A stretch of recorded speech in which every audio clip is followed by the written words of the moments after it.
Hello বন্ধুরা, living with Pinki চ্যানেলে সবাইকে স্বাগত। আশা করছি আপনারা সবাই ভালো আছেন। তো আজকে আমি একটা জিনিস বানিয়েছি, সেটা হচ্ছে হেয়ার রেমেডি। তো অনেকেরই চুল পড়ার সমস্যা থাকে, চুল পেকে যায়, চুল রুক্ষ থাকে। তো আমি এই ঘরোয়া উপায় আপনাদের সাথে শেয়ার করলাম। আমিও নিজে অ্যাপ্লাই করি, আজকে আমি নিজে লাগিয়ে দেখাবো।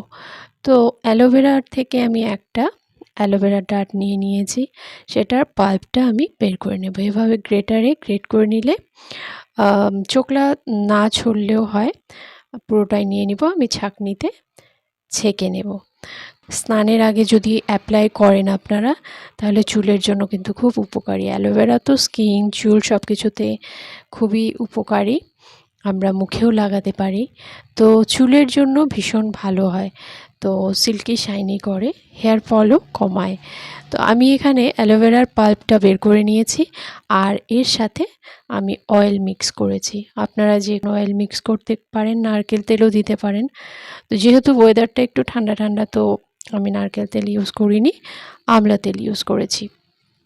এখন আমি এটা মিক্স করে চুলে অ্যাপ্লাই করব। সুন্দর করে চুলের স্ক্যাল্পে আস্তে আস্তে ম্যাসাজ করতে হবে। এভাবে ম্যাসাজ করে 2 ঘন্টার মতো রেখে দেব। তো বন্ধুরা, এভাবে আপনারা অ্যাপ্লাই অবশ্যই করবেন, করে দেখবেন। স্নানের আগে অ্যাপ্লাই করে 2 ঘন্টা 3 ঘন্টা যেরকম ইচ্ছে রেখে তারপর শ্যাম্পু করবেন। তো তেলও হয়ে গেল আর অ্যালোভেরার সাথে দুটোই ম্যাসাজ করা হয়ে গেল। সুন্দর শ্যাম্পু করে নিয়ে চুল শুকিয়ে দেখবেন, ভীষণ ভালো রেজাল্ট পাওয়া যায়। যদি ভালো